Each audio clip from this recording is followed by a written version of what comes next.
And we have a pumpkin. This is a Renegade. There may be one more. That's the good news. The bad news is that we lost 2 vines this week. The little one I showed you last week that wasn't growing, I have pulled out. And there was also one over here that was starting to show some symptoms of not growing anymore. So I pulled that one out too. Yeah. So now I'm down to 6 vines. And there's one of them that looks kind of funky. It's over there. So it is blooming though, and it is appearing to grow. So I'm gonna leave it there for the time being. And yeah, I fed everybody with a big bloom today. It's a no nitrogen fertilizer because I have a feeling that some of these pumpkin problems I'm having may be because of too much nitrogen in the garden soil that I put on top of the regular soil early in the season. So we'll see. Anyway, this is Mad Hatter pepper. Let's see if I can. We do have a couple peppers on the way. It was dropping all the peppers previously, but it's starting to hold on to them. That's also called orchid pepper. And it's not hot unless you bite into the seeds, which I have done. And people at work just love it. I am lukewarm on it myself, but I'm growing it for people at work. And here is the Atlantic Giant. Now, this was doing very, very well, but again, I think it had a nitrogen problem. A lot of the initial growth started to yellow, and it is now regenerating itself. So I'm not gonna trim off any more secondary vines. I'm just gonna let them grow and see if I can get at least a little pumpkin out of this vine this year. So yeah, that's how we're doing. Another problem we're having, we're quite a week out here, more problems than you can count. The garden is turning into a deer salad too, so that's another problem. I put up a little barrier. This is one of the tomatoes that came up on its own last year and again this year.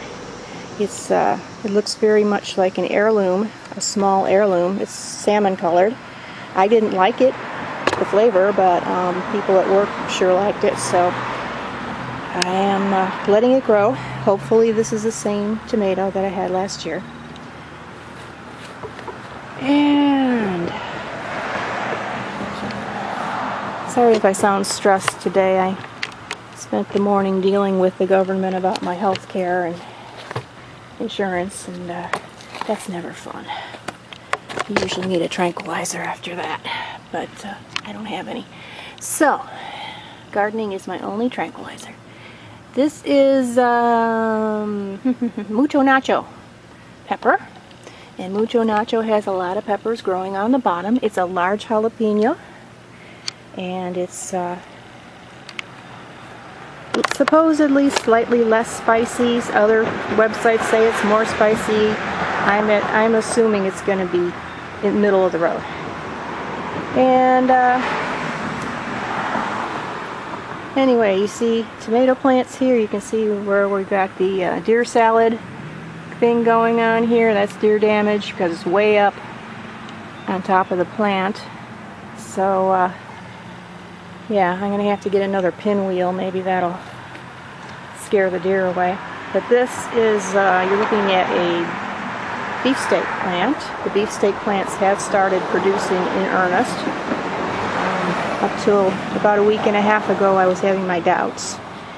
But yeah, now we have a fair number of beefsteak tomatoes. And this is big beef over here. Big beef has at least 30 tomatoes on the plant. They grow in clusters. I notice the beefsteaks tend to grow singly, but the big beefs grow in clusters. And That's doing well so far, but if the deer keep coming back, obviously we're going to have a problem.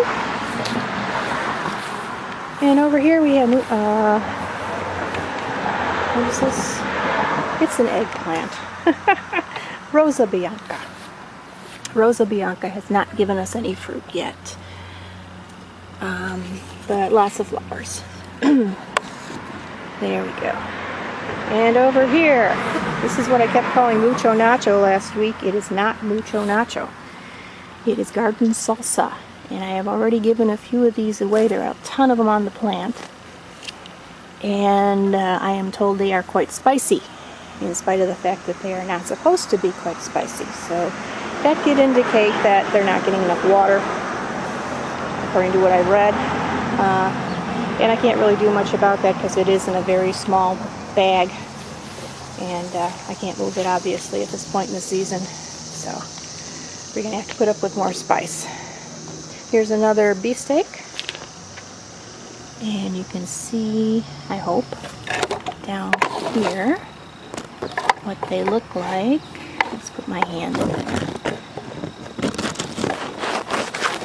Right now I can't see it on the monitor, but I can see it. There it is. They're kind of pretty. They're pleated. Kind of like an heirloom. I guess beefsteak is at this point considered an heirloom.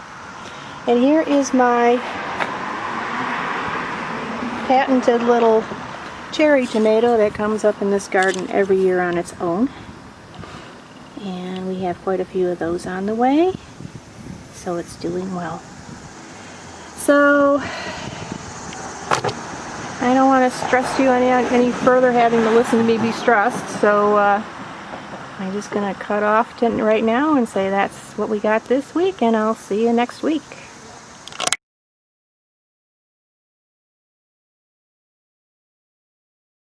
Forgot something. These are my cucumbers, and I don't know when I'm going to learn that they just don't do well in this container. So this container is going to be retired after this season, and next season I'll probably plant the cucumbers in the ground somewhere, because these are very pale and they're not producing anything yet. They got a lot of flowers, but they're all male flowers. So yeah, so just so you know, this is the final year of cucumbers in this little container. Alright, see you next week.